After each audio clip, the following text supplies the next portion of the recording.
feeling like a shark in a shrimp tank. Big fish, small pond in the shrimp tank. When it take a swim, only option is to win.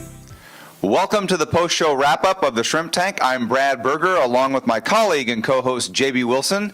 Our guest today has been Dan Weedin, founder of Toro Consulting. We just had an intriguing and fun conversation with Dan.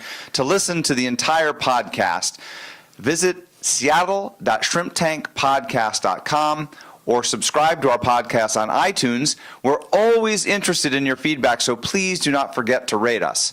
So Dan, one of the things that we've experienced in our nation recently is a lot of calamity. It ranges from hurricanes and fires and other shootings and those sorts of things. All of those have got to impact business. Can you tell us a little bit about what you do in your work to help businesses against those sorts of calamities? Well, Brad, they do impact all businesses, and many of the things you mentioned, especially when it comes to hurricanes and weather-related things, we can't control them. But what business owners can do is control how they respond to them. The very best thing that they can do, and how I help them in many cases, is to practice what they would do. I kind of call it like the fire extinguisher drill. If you have a fire extinguisher in your office and you don't know how to use it, it is a worthless resource. And so if you have a calamity happen, but none of your people or you don't know how to deal with it, it could be fatal. So the most important thing they can do is to have a plan and then practice it.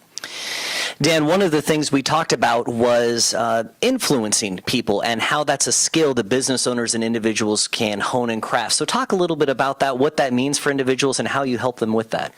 I think there's an art and science to influencing. Many people are very skilled at talking and being loquacious, but not influencing others. It's really what I try to help my clients do is to genuinely express what it is that they're trying to get across. If they're trying to influence somebody to do something because it's in their best interest, or they're trying to influence somebody to take some sort of action. Whatever it is, it has to be sincere, it has to be genuine, and it has to be put in a way of what's in the best interest, what's in it for me, for the person that they're talking to. So Dan, you had a phenomenal response when I asked a question on this particular topic. Could you give us your perspective on elevator speeches? I said I don't do elevator speeches. I prefer to take the stairs, and that's what I tell my clients. The problem with elevator speeches is it's usually you telling somebody your methodology rather than having a conversation about what it is that you do to improve the condition of them. What value do you bring? Those are much more important. You need stairs to do that. And so if more business owners talked about what it is that they do to improve somebody or something, that is a much better plan. Well, Dan, we want to thank you for joining us. So how can our listeners and viewers get in touch with you? Well, www.danweedin.com is my website. You can reach me at 360-271-1592 or dan@danweedin.com. Well, once again, this is just a taste of what you can expect by listening to the entire podcast.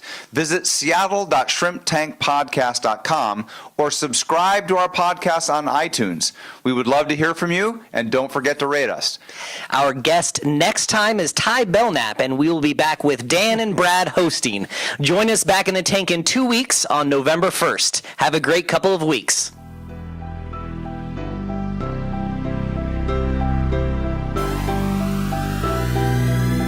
I've been feeling like a shark in a shrimp tank.